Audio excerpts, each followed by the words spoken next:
Hey, what's up, everyone? This is the Big Swing Fitness channel. This is the Big Swing Fitness podcast. My name's Steven Alexander. On this channel, what I'll probably be trying to do is talk to you guys every week about what's going on in the world of golf that week. Just basically recap any news or information or anything interesting to do with golf fitness specifically. And after that, we'll get into some sort of discussion where I'll break down a topic. The first episode that we're going to do today is going to be corrective exercises. And then we might talk about distance, how to generate distance exercises for that. We talk about power, speed generation, mobility, flexibility, how to increase core strength.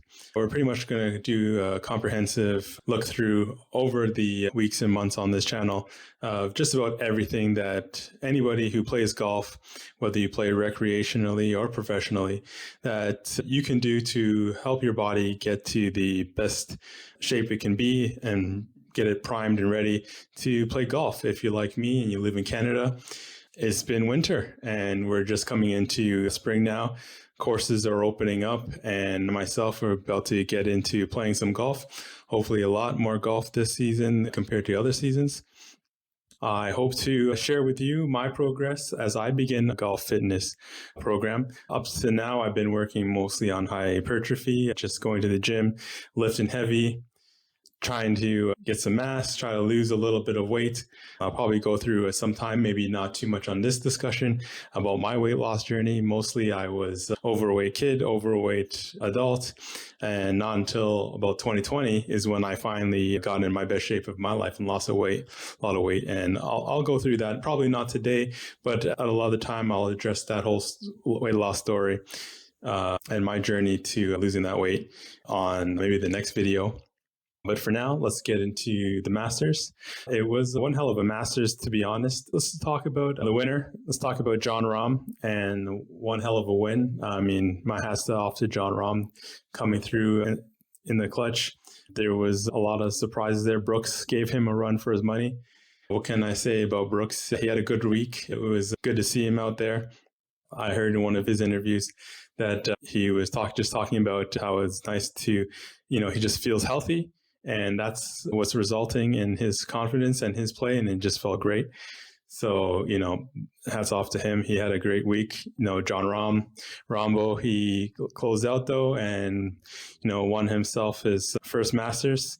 But he's been firing on all cylinders. I don't even know what to say about it, man. Jon Rahm's been an animal. He's just like on top of his game right now. I don't know if there's anybody else who's this sharp, 4 rounds as Jon Rahm. But, Brooks was great. He did a good job. Again, another big surprise was Sam Bennett, the young amateur playing. I mean, I don't know. Anybody who's ever dreamed of playing golf probably would love to have that first tournament. And most people will not perform as well under those first 2-day pressures. I mean, he went, I think it was birdie eagle the first day, birdie eagle, or at least birdie on the second day. I mean, first 2 rounds of the Masters were just unbelievable. It is the Masters, and there was a lot of weather and different things going on, but he couldn't hold out. But I mean, it was fun to watch him. He's got a hell of a game, typical things to say. I expect big things. I mean, after this, what can you you have to expect big things. I think he's going to do great. I hope he's able to carry it on, and we'll see him again. And in the future, we'll be seeing him at more Masters and more major tournaments and doing well. I see Phil and Spieth. That was a pretty crazy charge that they both put on. I think they had something like 17 birdies between them on the day. Phil had 8 birdies and I think 5 birdies on the back 9. Spieth had 9 birdies overall through the day. I think he also had like the most birdies made in the tournament. So it was a hell of a round for both of them. I was talking to one of my buddies on the phone, and we were kind of joking around about how it could possibly be a playoff. He's only 2 back. I think there was maybe 8 holes to go. I say that jokingly. It was a joke when we were talking about it. I already with the 2-shot lead, I think Jon Rahm was 10 under at the time, and Phil had just finished out his round with 8 under. there's no chance John Rahm, in my opinion, the way he's been playing, that was going to drop those 2 more shots. I knew he was going in a positive direction, but it was a fun thought to see. But again, John Rahm, what can you say? Guy's incredible. Finished out. Spieth, it was that 18th hole. He could have finished off a little bit better. That wayward drive on the 18th hole, I think he's happened to him once before, if I'm not mistaken. But hell, it was a great tournament for him. It's good to see him playing well. Spieth, he's a fun guy to watch. I had a lot of fun watching him. Freddie Couples, oldest man to the cut at a Masters. A phenomenal couple of days to make the Masters at 63 years old.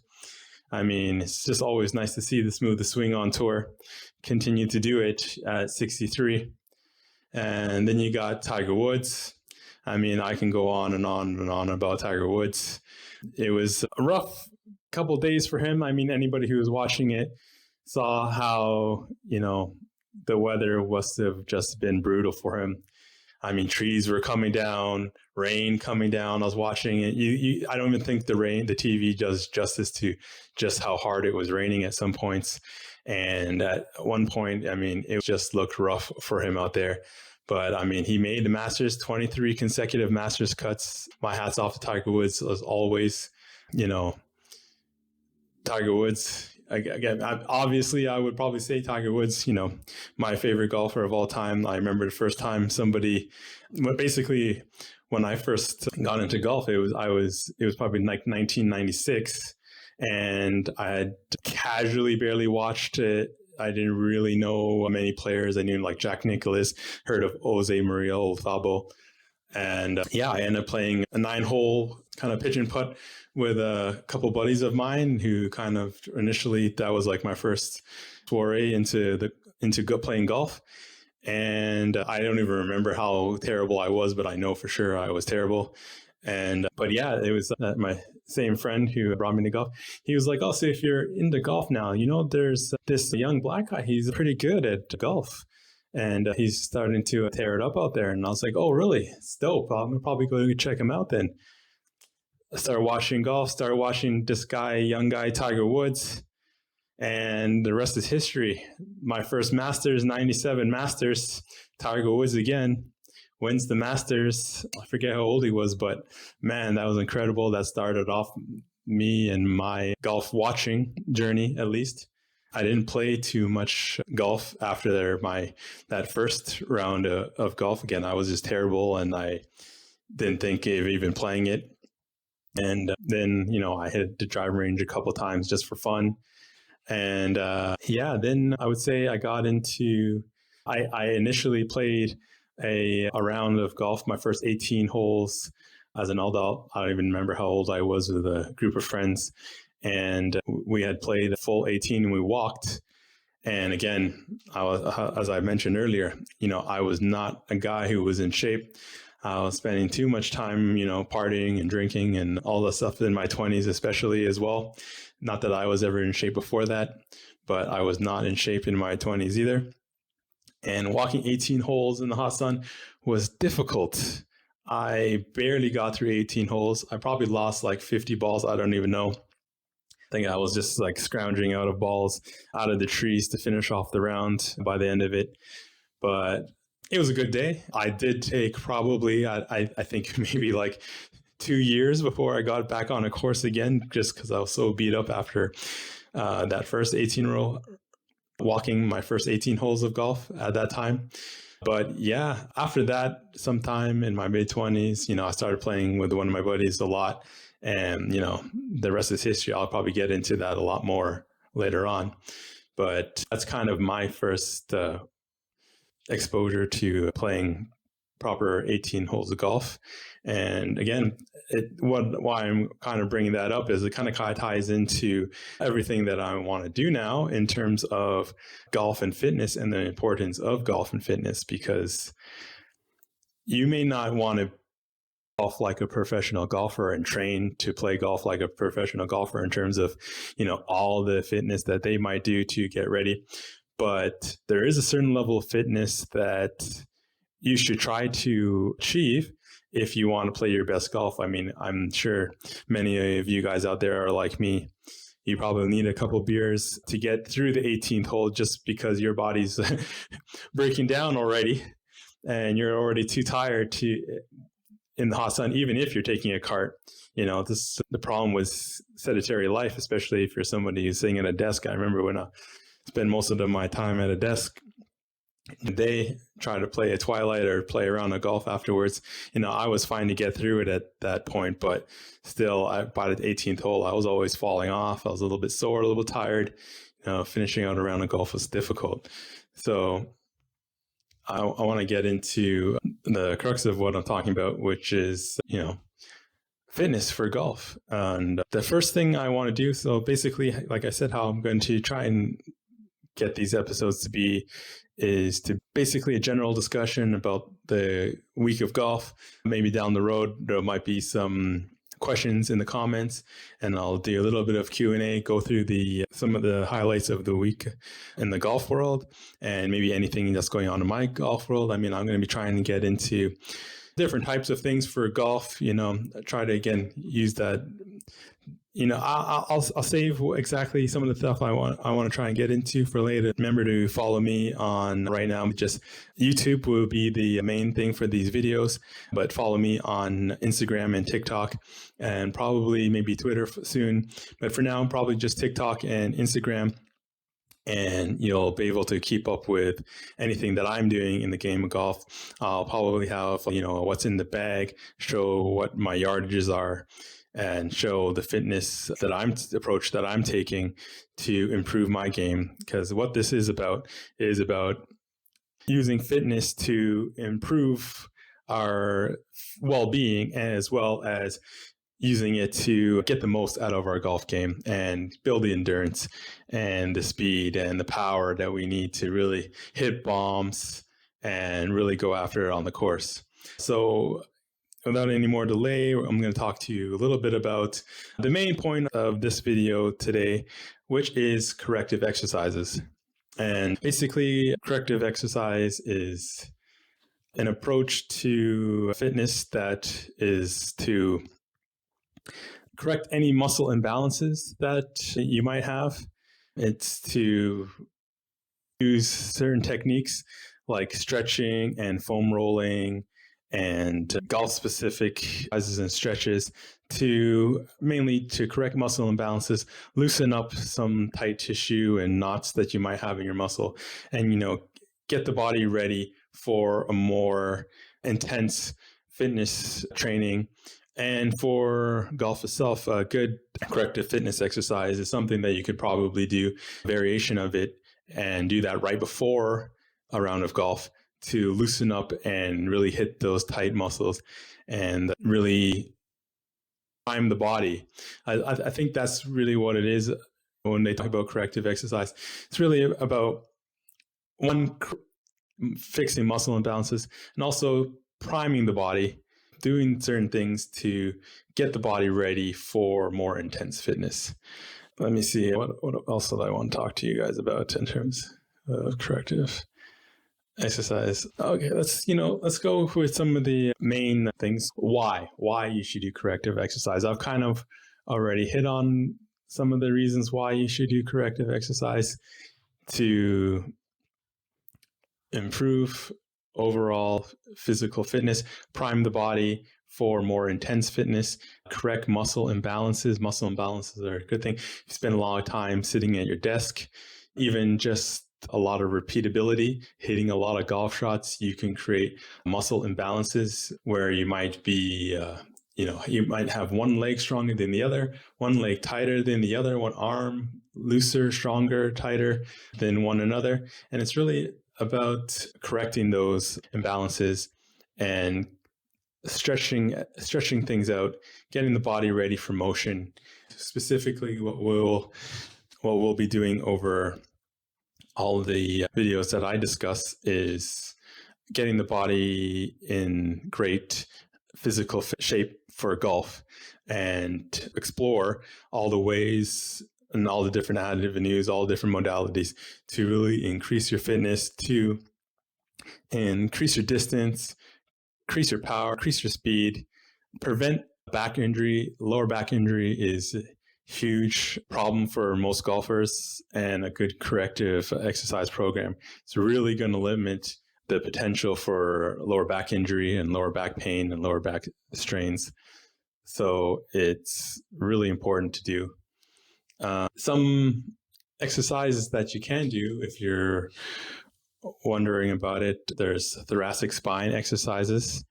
There's things like the cat camel. You've probably seen if you've ever done a yoga video or know anything about yoga. I'll probably put something up on the screen here, but it's basically just, stretching out that spine, flexing and unflexing of that thoracic spine. And basically any thoracic spine stretch is really good. And then we want to get into things like hip hinge patterns and really do things to help improve your hip hinge, the strength in your hip and your pelvic girdle, and everything in your core, and everything related to bending at the waist and really improving your hip hinge fundamentals. So things like Roman deadlifts, kettlebell swings. You might see if you check out my Instagram, or I might have some other things about it. I'm really big into kettlebell training. Something I had got into. Again, I'll go into my weight loss thing, and a lot of it has to do with me falling in love with using kettlebells. Other than that, we're going to talk about a lot of core stability exercises. Your core is the power generator in your golf swing. It's important to help prevent your lower back problems, and strengthening that and getting good stable core is really going to help you be able to maintain the positions in the golf swing, be able to unleash the most speed and power and everything you need to really hit bombs. I mean, that's one of the main things that we want, but I'm not just talking about hitting bombs. It's really going to give you the ability you need to hit just about every golf shot in the game. And that's largely what we're going to be talking about, or largely what I want to be talking about in terms of corrective exercise. And I'll be getting into more and showing you guys more clips and videos on how to do that on my channel and through my social media. I have talked about the benefits of it. Prevents injury, helps you hit the ball further, better control, better swing mechanics, better ability to maintain the swing and to maintain the positions of the golf swing. Again, big thing for corrective exercise is to prevent injury. So if you're looking to reduce injury, gain balance, build core strength, corrective exercise is pretty much exactly what you need. NASM really breaks it down into NASM. That's NASM, National Academy of Sports Medicine. They basically have broken it down into 4 phases for corrective exercise, which is inhibit, lengthen, activate, and integrate. To inhibit is basically just your foam rolling, your myofascial release, you're using a roller ball, just trying to loosen up a tight tissue in the muscle and knots. And then we get into lengthen, which is just your static stretching. Basically take a position, extend your limb into a position, hold it for 30 seconds and release. And that's basically the breakdown for static stretching. Next, we have to activate, which is just activating weak muscles. It's just doing different techniques to really strengthen type muscle. So basically, activate is activating underactive muscles through strengthening exercises, and some common muscle activation exercises for activating muscles are things like glute bridges, clamshells, scapular retraction. Basically, you want to get those certain muscles, recruit all the muscles that we can to help the prime movers, your main muscles in any action to fire. It's basically warming muscles that you're going to be required while using a golf swing or any kind of thing, and getting them ready to fire and exert maximum force or exert a more extreme force and using all the muscles and the weaker dormant muscles that you may not have had activated if you didn't do an activation exercise to really get them firing and working with the rest of your muscles. The next is to integrate. The final step here is balance into functional movement patterns. Integration exercises are like multiplanar lunges, single leg deadlifts, step ups.